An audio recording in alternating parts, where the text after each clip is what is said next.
ہمارے خداوند یسوع کی انجیل مقدس لوکا کے مطابق اس کا 12واں باب 54 سے 59 آیات تک۔ ایک دن یسوع نے ہجوم سے کہا کہ جب تم بدلی مغرب سے اٹھتی دیکھتے ہو تو فوراً کہتے ہو کہ بارش ہوگی، اور ایسا ہی ہوتا ہے، اور جب جنوبی ہوا چلتی ہے تو کہتے ہو کہ گرمی ہوگی، اور ایسا ہی ہوتا ہے۔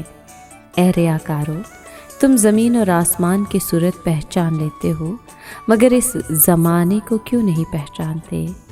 اور تم آپ ہی کیوں فیصلہ نہیں کرتے کہ حق کیا ہے؟ اور جب تو اپنے مدعی کے ساتھ حاکم کے پاس جاتا ہے تو راہ میں کوشش کر کہ اس سے چھوٹ جائے، ایسا نہ ہو کہ وہ تجھ کو منصف کے پاس کھینچ لے جائے اور منصف تجھ کو سپاہی کے حوالے کرے اور سپاہی تجھے قید میں ڈالے۔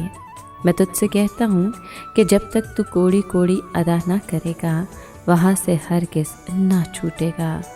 پاک کلام کے پڑھے اور سنے جانے پر خداوند کی برکت ہو، خدا کا شکر ہو۔ عزیز دوستو، خداوند انسان سے نہ صرف ان چیزوں کا تقاضا کرتا ہے جو اس کے پاس ہے اور جو اس عظیم ہستی نے اسے عنایت کی ہے، بلکہ وہ اس سے ان چیزوں کا بھی تقاضا کرتا ہے جو وہ دیانتداری سے کام کر کے حاصل کر سکتا ہے۔ خداوند تعالیٰ ایک فرد کو نہ صرف اس کے فرض سے غفلت پر سزا دیتا ہے بلکہ اس کے کام کے نہ کرنے پر بھی سزا دیتا ہے جو وہ جانتا ہے کہ اسے کرنا چاہیے۔ اسی لیے آج کی تمثیل میں مسیح یسوع نے یہ کہا کہ جب تو اپنے مدعی کے ساتھ حاکم کے پاس جاتا ہے تو راہ میں کوشش کر کے اس سے چھوٹ جائے، ایسا نہ ہو کہ وہ تجھ کو منصف کے پاس لے جائے اور پھر منصف تجھ کو سپاہی کے حوالے کر دے اور سپاہی تجھے قید میں ڈال دے۔ اور آخر میں یوں بیان کیا ہے کہ جب تک تو کوڑی کوڑی ادا نہ کرے گا وہاں سے ہرگز نہ چھوٹے گا۔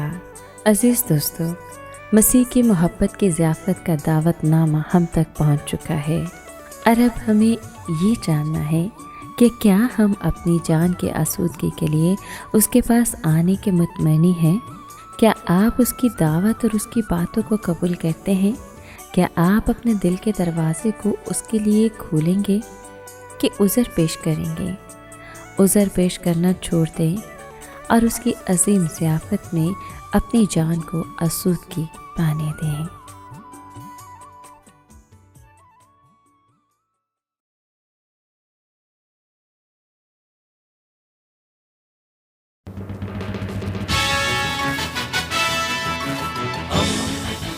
دوستی کا پیمبر، ریڈیو ویریتاس ایشیا۔